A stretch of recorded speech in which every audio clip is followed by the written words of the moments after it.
마감지에서는 또 어떤 하자들이 많이 나왔는지 알려드리고 실제로 점검하는 데 도움이 될 수 있도록 많은 정보 전달해 드리도록 할게요.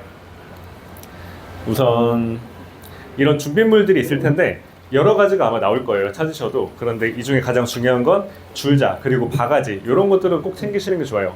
줄자 같은 경우에는 우리 집 가구 위치 그리고 가전을 놓을 위치에 어느 정도 사이즈인지를 알아야 LG라던가 한샘에서 상담받기 굉장히 수월하실 거예요. 그래서 실제 도면이랑은 우리 집이랑 조금씩 차이가 날 수 있어요, 시공할 때. 그래서 우리 집의 정확한 치수를 알아야 상담 받으시기 굉장히 좋고, 바가지 같은 경우에는 욕실에 물을 뿌려 보셔야 잘 빠지는지 눈으로 알 수 있거든요.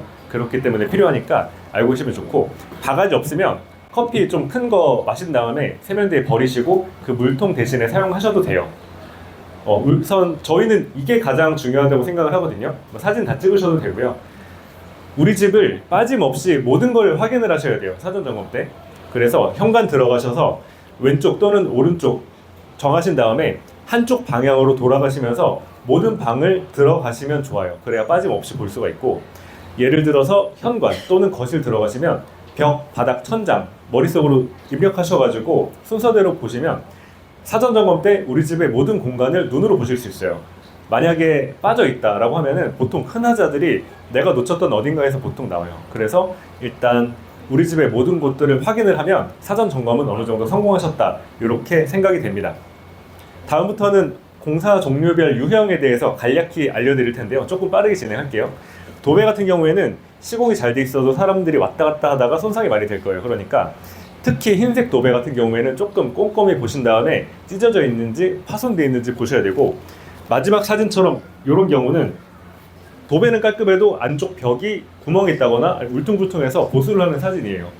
도배지를 뜯고 벽을 미장을 다시 하고 다시 도배를 시공하면 살고 있는 환경에서는 굉장히 불편한 경우잖아요. 이런 것들도 사전 점검 때 꼭 체크를 하셔야 나중에 살아가면서 불편한 것들을 최소화하실 수가 있습니다. 타일도 마찬가지로 파손된 게 가장 큰 하자 유형 중에 하나인데, 타일에는 백시멘트로 줄눈이 돼 있을 거예요. 근데 줄눈이 빠져 있다거나 줄눈 사이에 구멍이 있다거나 하면 물이 바닥으로 들어갈 수가 있겠죠. 그러면 또 누수로 이어질 수 있기 때문에 그런 것까지도 꼭 확인하셔야 되고요. 특히 바닥 타일 같은 경우에는 전체가 다 부착이 돼 있어야 돼요. 만약에 두드려 봤는데 한 타일의 절반 정도 이상이 텅텅거리는 소리가 난다, 그러면 들떴다는 그 하자 유형 중에 하나니까 꼭 확인을 하셔야 되고, 들떠 있다면 자그마한 물건을 놓쳐도 아마 깨질 가능성이 클 거예요. 그렇기 때문에 꼭 봐야 되는 부분이고요. 마루 같은 경우에도 당연히 육안적으로도 봐야 되지만 유독 어느 부분만 조금 짙게 오염이 되어 있는 경우가 있을 수가 있어요. 그런 경우에는 뭐 바닥이든 외부적 요인이든 누수가 되어 있는 흔적일 수가 있거든요. 그러면 나중에 자재가 부풀어 올라서 단차가 생기거나 나중에 살아가면서 들뜨는 경우가 생길 거예요. 그렇기 때문에 꼭 확인을 하셔야 되고요. 그리고 가구 같은 경우에는 모든 문짝, 서랍 다 열고 닫고 해보셔야 돼요. 그리고 고정이 되어 있는 이런 선반도 있지만 이렇게 놓여져 있는 것도 있는데, 만약에 올려져 있는 이동 선반 같은 경우에는 밑에 고정 핀들이 4개가 다 있어야 돼요. 이것도 만약에 하나씩 빠져 있는 경우도 있거든요. 이런 것들도 확인하셔야 되고, 특히 서랍 같은 경우에는 고정이 안 돼 있으면 완전히 빠질 거예요. 그러면 물건이 들어있는 상태에서 탈락을 하면은 또 나중에 부상 위험도 있기 때문에 사전 점검 때 꼭 확인하셔야 안전한 우리 거주 생활을 또 하실 수가 있습니다. 이 외에도 현관문, 창문, 변기, 수전 다 기능을 작동하는 것들은 전체 다 작동을 해보셔야 돼요. 만약에 창문을 열었는데 유독 어느 방만 좀 뻑뻑하다거나 아니면 내 생각이랑 좀 기능이 다르게 작동한다거나 그런 것들은 일단 체크를 하시면 건설사가 확인을 해줄 거예요. 그렇기 때문에 이상하면 일단은 체크하라, 이렇게 말씀드리고 싶습니다. 또 열화상 카메라를 렌탈해서 또 사용하시는 분도 계실 거예요. 그런 경우에는 색깔이 유독 다르다, 도배면을 다 찍었는데 어디만 약간 진하게 나온다라고 하면은 일단 찍어가지고 건설사한테 체크를 요청하시면 됩니다. 그 다음에는 우리 아파트에서는 어떤 하자가 나올지 그 유형별로 한번 또 말씀을 드리도록 할게요. 일단 이 현관 문틀 주변에는 실리콘으로 시공이 되어 있어야 돼요. 그런데 이게 안 되어 있으면 뭐 틈새가 있다거나 아니면 뭐 다른 게 되어 있다거나 그런 것들은 일단 체크를 하셔야 되고, 이 실리콘이 아무것도 아닌 것 같아도 외부에 있는 그 결로를 예방해주는 아주 좋은 역할을 하는 것들이거든요. 그렇기 때문에 꼭 확인을 하셔야 되겠고, 도배가 시공이 되어 있으면은 도배랑 가구, 또 도배랑 문틀 이런 것들은 다 틈새 없이 또 매끈하게 시공되어 있어야 돼요. 예를 들어서 뭐 주름이 져 있다거나 들떠 있다거나 꼬여 있다거나 이런 것도 다 하자니까 마무리, 마감까지도 다 체크를 하셔야 되겠고, 욕실에 보면 이런 욕실장이 시공될 거예요.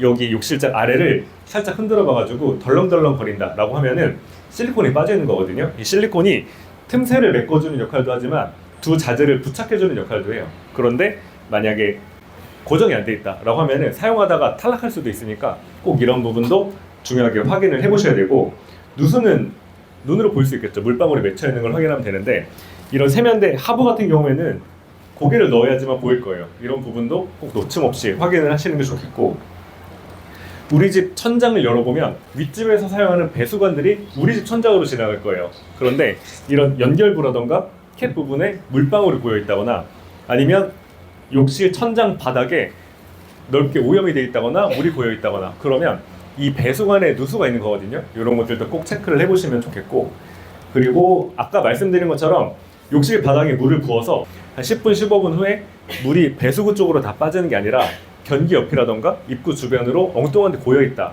그러면 구배 불량인 하자 유형 중에 하나예요. 이런 경우에는 뭐 물 고임 아니면 수평 불량 이런 식으로 해가지고 꼭 체크를 하셔야 나중에 시공사가 바닥 타일을 다시 뜯고 재시공을 해줄 거예요. 마찬가지로 살다가 공사를 하면은 먼지도 굉장히 많이 나고 사용하기 불편하기 때문에 사전 점검 때 꼭 체크를 하셔야 되겠고요. 우리 집은 거의 확장으로 이루어져 있을 거예요. 확장이라는 얘기는 창틀 옆에는 단열재 시공이 돼요. 이걸 확인하는 방법 중에 하나인데, 창짝을 세게 닫아보면 창틀이 유독 많이 흔들리는 경우가 있어요. 그러면 창틀과 단열재 사이에 틈새가 있다는 거 있죠? 이 틈새가 있으면 외풍이나 외기가 실내로 유입될 수 있기 때문에 아마 창틀 주변으로 곰팡이가 발생하는 경험을 해보셨을 수도 있어요. 그런 일이 생길 수 있으니까 창짝을 세게 닫아봐서 창틀이 많이 흔들면 일단 체크를 하시면 좋아요. 고정 불량, 단열재 불량 의심 이런 식으로 체크를 하시면 되겠죠. 그리고 옆에 오른쪽에는 우리 집에 기능성 창호가 되어 있는지 확인하는 방법이에요. 유리에 보면은 이런 프린팅이 되어 있을 거거든요. 여기에 B종 2류라고 써 있으면 우리 집에는 로이유리라는 단열성 기능성 창호가 시공이 되어 있는 거예요. 만약에 여기에 없다 그러면은 일반 유리가 시공되어 있으니까 미리 확인을 하시는 게 좋겠죠. 그리고 방에는 보통 마루가 깔려 있을 텐데, 마루 테두리도 마찬가지로 실리콘 마감이 돼 있어야 돼요. 코킹이라고 하거든요. 이게 빠져 있으면 틈새가 있을 수 있겠고, 또 만약에 들떠 있다거나 뭐 변색이 돼 있다거나 이런 것도 다 하자니까 체크를 하시면 좋겠고요. 천장도 마찬가지로 몰딩과 천장 사이에는 틈새나 이런 것들이 없이 말끔하게 잘 시공이 돼 있어야 되고, 이 몰딩 같은 경우에는 중력 영역으로 조금 부착이 잘 안 되는 경우도 간혹 있어요. 가능하시면은 살짝 잡고 조금만 흔들어 보시는 게 좋아요. 너무 세게 잡아당기면 또 떨어질 수가 있으니까 약하게 건드려 보시는 게 좋겠고요. 또 주방에 보면은 렌즈 후드 필터 안쪽까지도 확인을 해 보셔야 돼요. 여기에 배선 정리가 안 돼 있으면은 뭐 삼겹살이나 구워 먹었을 때 유독 기름이 많이 떨어지는 경험이 있을 수도 있을 거예요. 배선 정리를 잘하면은 그런 경험을 최소화할 수가 있어요. 그리고 모든 가구는 문짝에 수평이 맞아야 돼요. 이 수평이 안 맞아 있으면은 일단 경첩이 쳐져 있다는 얘기일 수도 있고, 문짝을 열고 닫을 때 두 개가 간섭이 될 거예요. 그러면은 오래 사용 못 할 수 있거든요. 그렇기 때문에 상부장, 하부장 꼭 문짝에 수평이 맞는지 단차로 넘는지 꼭 확인을 하셔야겠고요. 그리고 발코니랑 다용도실은 난방 시공이 되어 있지가 않아요. 그렇기 때문에 겨울철에 결로 발생 확률이 높은 공간이에요.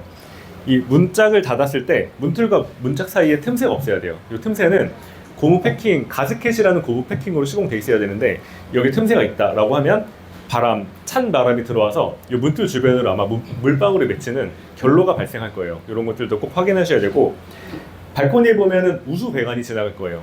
그런데 이 배관으로는 빗물이 빠져야 되는데, 발코니 천장 배관 주변을 보면은 실금이 가 있는 경우가 많아요. 그러면 물은 배관으로만 빠져야 되는데 그 틈새로 물들이 조금 빠져나와서 천장 누수가 발생할 확률이 높아져요. 그렇기 때문에 배관 주변으로는 크랙이 있진 않는지 꼭 확인을 하셔야 되겠고, 그리고 이런 하자들은 이 온라인을 통해서 등록을 하셔야 돼요. 이것도 미리 알고 계시면 나중에 좀 간편할 거라서 미리 설명 한번 드릴게요.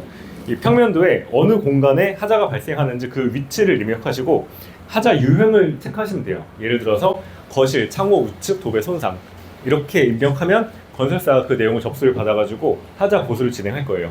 그 다음에 접수 내역까지 확인하셔야 돼요. 예를 들어 우리 집에 5개의 하자를 체크를 했는데 접수에는 3개밖에 안 돼 있어요. 그럼 2개가 누락된 거거든요.